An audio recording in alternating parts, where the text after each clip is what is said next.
Vamos a compartir la palabra del Señor. Este mensaje que les traigo el día de hoy con la ayuda del Señor es de lo que quiero que podamos hablar o que lo tengamos como un lema nuestro durante todo este año 2025, porque queremos que este año 2025 sea el año de la fe. Dos quieren. Queremos que este año 2025 sea el año de la fe. Ahora, para que sea el año de la fe, Dios va a probar nuestra fe. No puede haber fe si no es probada. La única fe firme es la que es probada.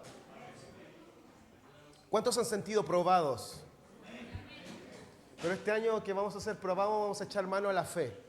Usted no va a andar llorando ni quejándose, va a echar mano a la fe. Porque siempre que vienen los momentos tristes, ay, que nos queja, ay, que yo, que aquí. Pero vamos a echar mano a la fe. Dígale a su hermano, ten fe. Eso no convence ni. Dígale, ten fe.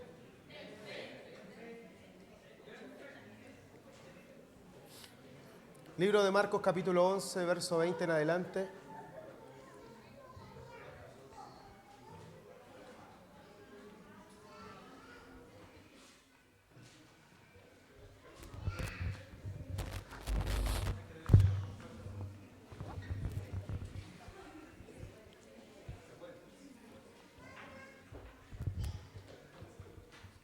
Marcos capítulo 11, verso 20 al 24.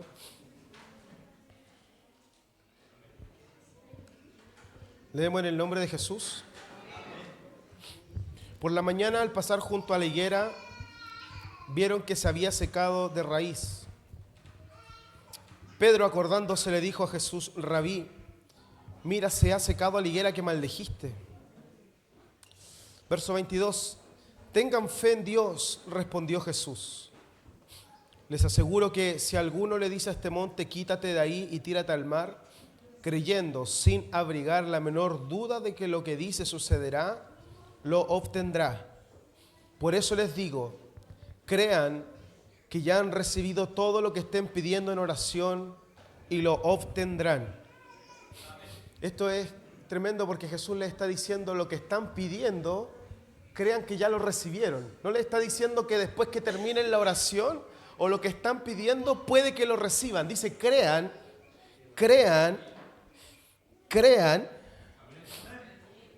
que ya han recibido todo lo que estén pidiendo en oración y lo obtendrán. Padre, háblanos en esta tarde, mañana estamos dispuestos a escucharte. Que nuestro corazón, nuestra mente y todos nuestros sentidos estén ávidos, abiertos a escuchar no a un predicador más, sino la voz de Dios. Cada vez que escuchemos un sermón, tenemos que entender que si es palabra de Dios la que está leída, es el mensaje de Dios para nosotros, no el sermón de un predicador más, que nos guste o no nos guste. Es tu palabra, Señor. Enséñanos a amarla y a recibirla con respeto, con reverencia y honrarla.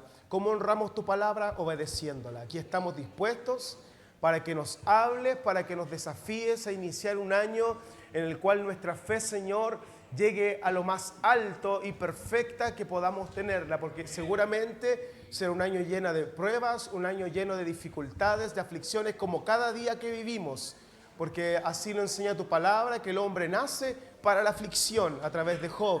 Pero también sabemos, Señor, que a pesar de que nacemos para tal vez ser afligidos, en ti, Señor, encontramos respuesta, en ti encontramos salud, en ti encontramos solución, en ti encontramos la respuesta que nuestras vidas necesitan para ser el momento que tengamos que estar viviendo. Si ponemos nuestra fe en ti, tenemos una respuesta clara y segura.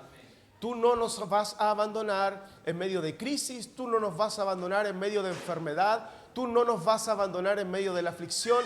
Solo nos dice, ten fe, cree.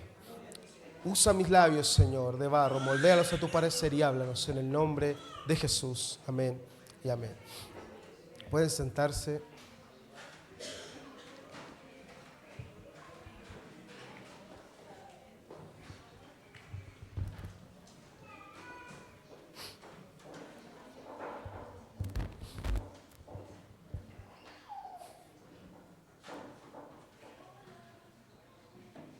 Bien, ¿qué es la fe? Sé que todos tenemos algún concepto en nuestra cabeza respecto a lo que es la fe. ¿Qué es la fe? Desde una muy reconocida definición bíblica, el escritor a los Hebreos nos va a decir que la fe, Hebreos 11:1, es la garantía de lo que se espera y la certeza de lo que no se ve. Eso dice Hebreos capítulo 11, verso 1, que todos lo conocemos y de alguna manera lo hemos escuchado y manejado. Pero desde una definición más exhaustiva, más profunda, más analítica, la fe, según un muy buen diccionario que es el Diccionario de Idiomas Bíblicos, Arameo, Hebreo y Griego de Wanson, nos entrega una definición muy amplia de lo que es la fe. Dice que la fe, primero, es lo que se puede creer. Es un estado de certeza en relación a la fe. Hechos 17:31 dice así: Él ha fijado un día en que juzgará al mundo con justicia por medio del hombre que ha designado, y de ello ha dado pruebas a todos al levantarlo de entre los muertos. Así que la fe, primero tenemos que decir, es lo que se puede creer, porque hay pruebas, evidencias, es lo que se puede creer.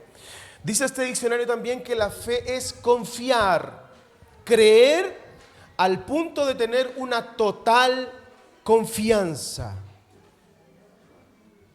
Dice también que la fe es la confiabilidad o la condición de total y absoluta seguridad. Romanos 3:3 nos dice: pero entonces si a alguno les faltó la fe, ¿acaso su falta de fe anula la fidelidad de Dios? De ninguna manera. Dios es siempre veraz, aunque el hombre sea mentiroso. Así que podemos tener confiabilidad y una condición total de seguridad en lo que Dios promete. Cuarto, la fe también tiene una definición en lo que es la fe cristiana, porque la fe cristiana es la que cree en el Evangelio. Efesios 2:8 nos dice: porque por gracia ustedes han sido salvados mediante la fe, lo que nos hablaba al inicio Matías, entre medio el Matías, mediante la fe, y esto no procede de ustedes, sino que es don de Dios, la fe que salva, la fe que proviene de Dios. Y quinto, también está la fe en un ambiente, en un aspecto doctrinal, que es el contenido de lo que debemos creer. Judas 1:3 dice: queridos hermanos, he deseado intensamente escribirles acerca de la salvación que tenemos en común, y ahora siento la necesidad de hacerlo para rogarles que sigan luchando vigorosamente por la fe encomendada una vez por todas a los santos. Y a su vez la fe también tiene una definición de promesas, de un voto de fidelidad de parte de Dios hacia nosotros. Otro buen diccionario, que es el diccionario Thayer, define la fe de la siguiente manera: la convicción de la verdad de algo, de creencias. En el Nuevo Testamento es una convicción o creencias con respecto a la relación del hombre con Dios y las cosas divinas, por lo general con la idea incluida de confianza y de fervor santo, nacidos de la fe y unidos con ella. Más allá de todas estas definiciones, debemos decir que la fe es un desborde de confianza absoluta, tanto en Dios como en sus palabras, en sus promesas, en su evangelio y en su doctrina. Y voy a repetir eso. Más allá de todas las definiciones que hayamos dado, la fe es un desborde absoluto de confianza, tanto en Dios como en su palabra, como en sus promesas, como en su evangelio y en su doctrina. Pero aún más, la definición del escritor a los Hebreos me enseña que fe es tener esa plena seguridad y confianza, pero sin la necesidad de haber recibido previamente algo y sin necesidad de haberlo visto. Jesús le dijo a Tomás: porque me has visto, Tomás, creíste. Bienaventurados los que no vieron, pero creyeron. Así es que a pesar que la fe esté vinculada directamente con las evidencias que podamos tener como pruebas que nos permiten solidificar lo que creemos. El inicio de la fe, según la Escritura, según Hebreos 11, es el aprender a creer sin la necesidad de haber recibido y sin la necesidad de haber visto. Toda mi vida, desde que estoy en conciencia del Evangelio,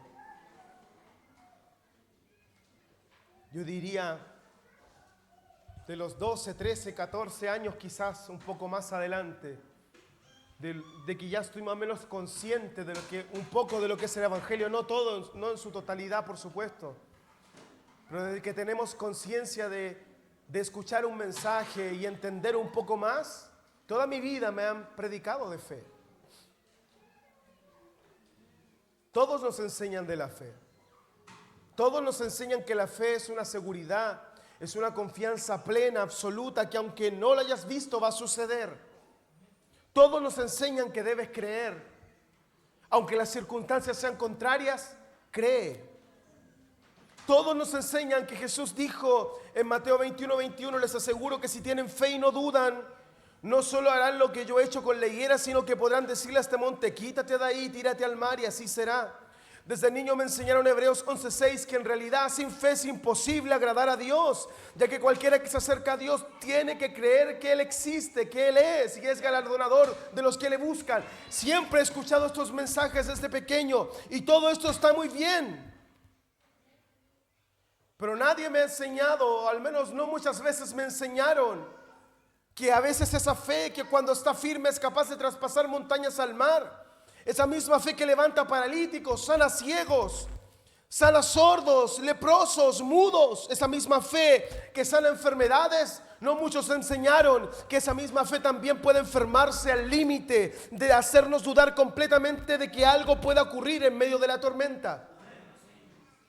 ¿Cuántos saben que a veces esa fe se enferma? Normalmente nadie te cuenta que Pedro dudó antes de caminar sobre el mar. Nadie hace énfasis en que en muchas ocasiones Jesucristo llamó a sus discípulos hombres de poca fe y no hombres de mucha fe. ¿Cuántas veces Jesús le dijo hombres de mucha fe? Nunca. A sus discípulos generalmente los retaba y cuestionaba por su poca fe.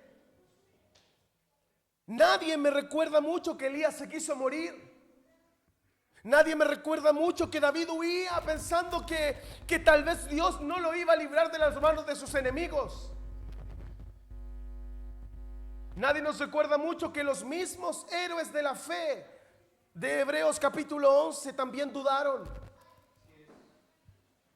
Nadie nos recuerda mucho que el mismo padre de la fe, Abraham, en el capítulo 12 de Génesis, duda por temor y miente diciendo que Sara era su hermana para ser libre de la muerte y que no les hicieran daño. Que el gran Gedeón, el juez de la nación de Israel, el primero, el gran Gedeón, cuando Dios le dijo que él sería el hombre que usaría para vencer a los madianitas, no creyó inmediatamente. Cuando Dios le habla a través del ángel que se le aparece, le dijo, el Señor está contigo, guerrero valiente. Y Gedeón le contesta, si el Señor está con nosotros, ¿cómo es que nos sucede todo esto? Él no creyó de inmediato. Nadie te dice esto porque normalmente la historia es más sobresaliente cuando omitimos los errores de los demás. Suena más bonito que nos cuenten las victorias que las derrotas. Nadie nos cuenta esto porque es más bonita la historia cuando cuentas las victorias, cuando cuentas cómo Dios te usaba, cuando cuentas que, yo predicaba antes y todos recibían el Espíritu Santo, Dios me usaba en sanidades, Dios me usaba. Todos cuentan lo bonito, nadie cuenta lo malo de la historia. Todos queremos que se vea linda la historia. Nadie cuenta esos momentos donde la fe titubeó tanto que esos héroes de la fe no parecían tanto como los admiramos hoy. Pero todos esos momentos bajos quedaron registrados en la Escritura. Por algún motivo Dios los dejó ahí. No todos pasaron por momentos altos. Pero todos pasaron por esa temporada de no estoy seguro, Señor. ¿Cuántos han pasado por esa temporada de no estoy tan seguro, Señor?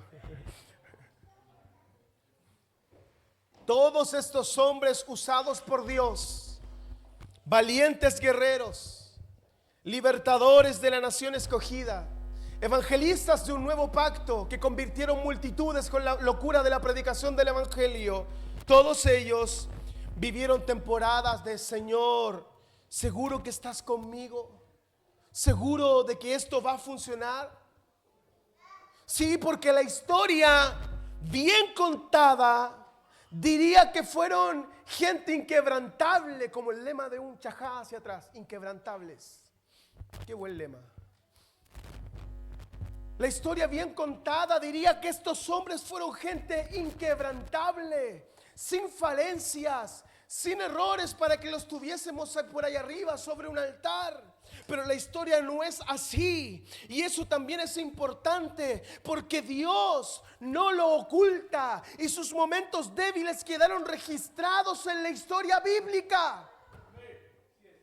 Moisés fue un asesino, David fue un adúltero y asesino, Rahab fue una prostituta, Jacob fue un mentiroso, Pablo persiguió a la iglesia, Pedro negó a Jesucristo, y así podríamos seguir y seguir. Pero ni sus mayores fracasos y momentos de inseguridad, de incertidumbre y duda fueron capaces de descalificarlos para los que Dios los había llamado. Y sí, nuestra fe también se nos agota. Por eso los discípulos decían: Señor, aumentanos la fe.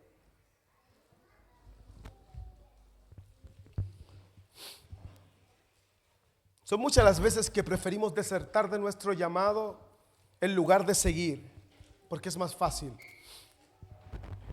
Son muchas las veces que has tenido que predicar fe, pero no te puedes responder por qué Dios, en lugar de sanar a tu padre o a tu madre, permitió que tuvieses que llorarlo en una tumba. Son muchas las veces que decidiste creer, pero no querías que nadie notara que en realidad la duda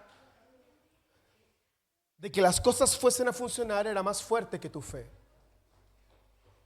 Son muchas las ocasiones que cuando perdiste tu trabajo y no había dinero para comprar pan y algo para el pan, arroz y algo para acompañar el arroz, le decías a tu esposa: hija, tenga fe, el Señor va a proveer. Pero en tu interior no sabías si en realidad eso iba a suceder o no. Son muchas las veces en que cuando estuviste enfermo creíste más en el poder de un medicamento que en el poder sobrenatural de quien te creó para ver un milagro. Son muchas las ocasiones en que fue más fuerte el abuso de un líder inescrupuloso que dañó tu fe que el hecho de seguir creyendo. Creíste más en una institución religiosa y en que todo debe ser limpio y honesto como debería ser, que en la palabra que alimenta tu fe. Porque viste caer a uno y también caíste con él, y no debe ser así cuando confías en la palabra de Dios. Pero en todos esos momentos Dios siguió creyendo en nosotros. ¿Alguien sabe que Dios sigue creyendo en nosotros? Si no, ya estaríamos descalificados. Pero ¿por qué todavía estoy aquí, Señor?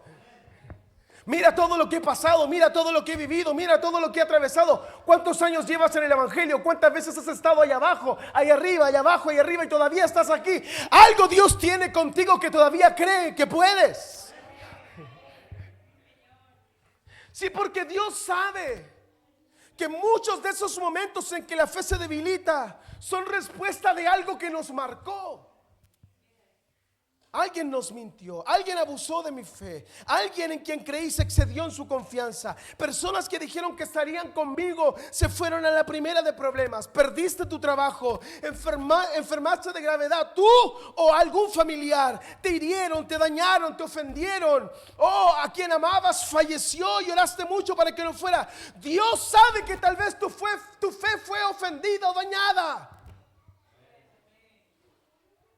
Pero en medio de esas tormentas difíciles, en medio de esos momentos que no quisiéramos estar viviendo, es en medio de ese proceso que se escucha la voz del Maestro decir: tengan fe en Dios.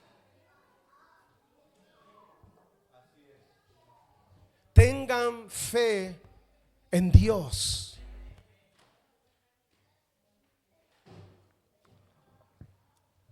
No en hombres, no en instituciones, no en organizaciones. Tengan fe en Dios. Porque maldito es el hombre que confía en otro hombre. Tengan fe en Dios. Si mi fe no está puesta en Él, no es una fe genuina.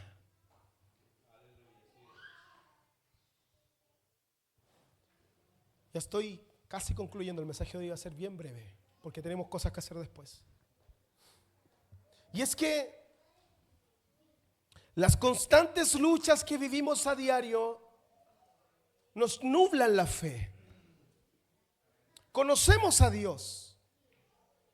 Sabemos que Él puede. Alguien sabe que Él puede, lo conocemos. Pero las pruebas nublan la vista espiritual. Dejamos de ver lo que Dios prometió que haría. Dejamos de confiar en el poder que tiene una oración cargada de sincera y pura fe. Es tal lo que Dios nos conoce a los seres humanos, que una de las tantas veces en las que encontramos a Jesús haciendo preguntas, esta debe ser una de las preguntas que más quebranta su corazón. En Lucas 18:8 Jesús pregunta: os digo que pronto les hará justicia, pero cuando venga el Hijo del Hombre, ¿hallará fe en la tierra? Entonces no es extraño que nuestra fe se debilite si el mismo Jesús en sus tiempos en la tierra se preguntó: cuando el Hijo del Hombre vuelva a venir, ¿cuántos saben que Él viene de nuevo? Cuando Él vuelva a venir, ¿hallará fe en la tierra? Jesucristo dice: vuelvan a creer en mí con todas sus fuerzas, porque lo que pidan en oración, yo lo haré. Porque de cierto os digo que cualquiera que dijera a este monte: quítate y échate en el mar, y no dudar en su corazón, sino creyere que será hecho lo que dice, lo que diga le será hecho. Por tanto os digo que todo lo que pidiereis orando, creed que lo recibiréis y os vendrá.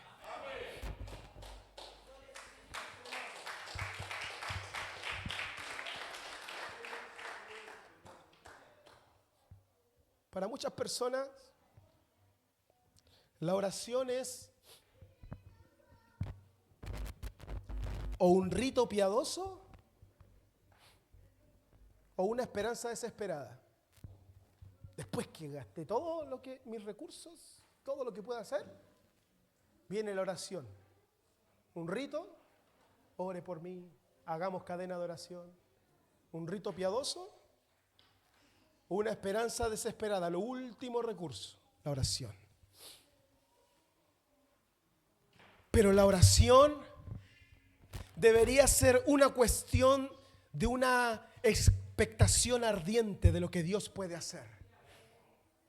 Puede que nuestro problema sea lo que queremos que Dios sea en medio de nuestra respuesta, y no reconocemos su respuesta cuando llega, porque queremos que Dios responda como nosotros queremos que Él lo haga. Y a veces Dios está respondiendo, y como estamos esperando que Él responda como queremos, no podemos ver. La frase que sale aquí acerca de las montañas, y estoy terminando, la frase que sale aquí acerca de las montañas era una frase judía bastante común, bastante corriente. Se aplicaba especialmente a suprimir, a superar dificultades. Se utilizaba especialmente en referencia a los maestros sabios. Un buen maestro que pudiera eliminar las dificultades que se enfrentaba la mente de sus estudiantes. Y creo que esto se los comenté hace un tiempo atrás. A ese sabio se le llamaba, a ese maestro, eliminador de montañas, porque podía sacar esas dudas grandes, dificultades grandes de la mente de sus estudiantes. Uno que oyó enseñar a un famoso rabino dijo que vio a Resh Lakish como si estuviera quitando montañas de en medio. Así que la frase echar montañas o quitar montañas que usa Jesús quiere decir que si tenemos verdadera fe, la oración es un poder que puede resolver cualquier problema. Cualquier problema. Hermano, de verdad, la oración con fe puede resolver cualquier problema y capacitarnos para enfrentar cualquier dificultad y vencerla. Cualquier dificultad y vencerla. Cualquiera. No hay problema tan grande. Como cantaban mis hermanas, y gracias por reemplazarme hoy día, son las mejores. Al fin voy a poder dejar de cantar. No hay montaña alta, no hay problema que Dios no pueda resolver. ¿Qué es lo que tienes que hacer? Espera en sus promesas, orando con fe, porque una oración con fe puede resolver cualquier problema, puede capacitarnos para enfrentar cualquier dificultad y vencerla. Este año nuevo que se viene, 2025, mire, hay algo que yo creo de los años nuevos. Creo primero que es un día más, porque paso de miércoles o de martes a miércoles, ¿cierto? Un día más.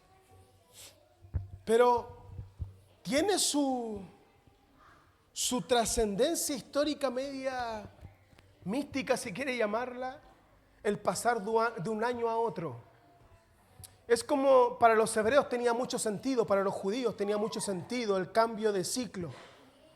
Era pasar de dejar una etapa y comienza una nueva.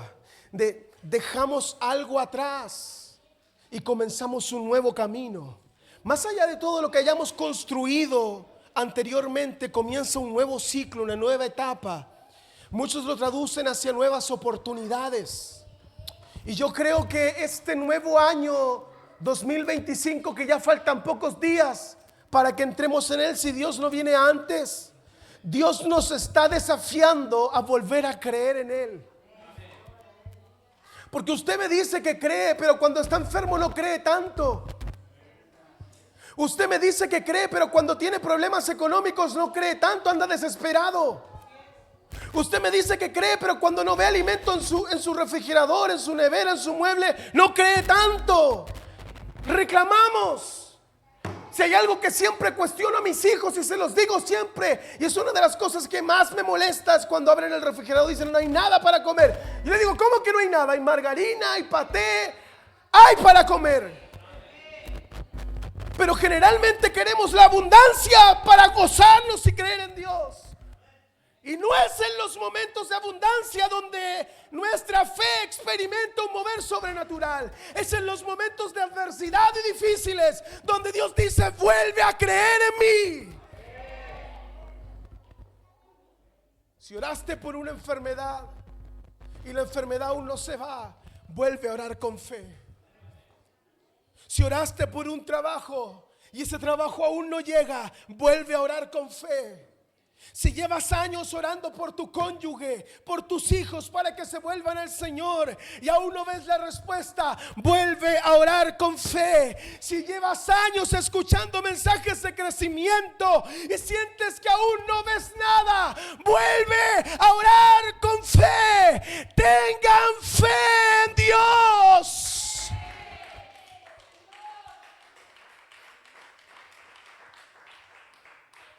Ten fe en Dios, porque si la voz de Dios lo dijo, va a suceder. Si la voz del Eterno ha hablado, va a suceder. Si la voz de Yahvé ha hablado, va a suceder. Si la voz de Jireh, el que provee, ha hablado, voy a tener provisión. Si la voz de Jehová Nisi, el que pelea por mí, ha hablado, Él va a pelear mis batallas por mí. Porque si Él lo ha dicho, si Él lo ha prometido, va a suceder. Ten fe en Dios. Ten fe en lo que estás realizando por Él. Ten fe en la obra que estás realizando en el reino de Dios. Dios lo va a multiplicar. Confía en Él. Es que estoy iniciando este proyecto y al tiempo los que estaban trabajando ya no tienen ganas. Ten fe, sigue creyendo y Dios va a derramar bendición sobre ese trabajo. Va a prosperar el trabajo de tus manos. Sigue creyéndole a Dios. Maestras de escuela bíblica, ¿qué sueñan? ¿Qué sueñan? Ten fe en Dios. Hermanas del coro, ¿qué sueñan? Confíen. Tengan fe en Dios. Hermano Esteban, de Generaciones de Recursos, que trabaja con José de la mano ahí con tu esposa, ¿qué sueñan? Créele a Dios. Hermano Michael, que trabajas con los grupos y decías, hay 2 casas, ¿qué sueñas? Sigue trabajando y créele a Dios. Porque hay una palabra. Este año 2025 vamos a vivir por la fe. Yo le voy a creer a la palabra de Dios y a sus promesas. Voy a comerme este libro y sus promesas y van a estar en mi corazón. Por la fe voy a alimentarme de este libro y sus promesas. Y todo lo que Dios prometió, sé que se va a cumplir. Tengan fe en Dios, no en mí, no en quien les predica. Tengan fe en Él. ¿A quién sirves? ¿A quién sirves? Ten fe en quien te llamó. Ten fe. Dios lo va a hacer. Dios lo va a hacer. Dios lo va a hacer. Dios lo va a hacer.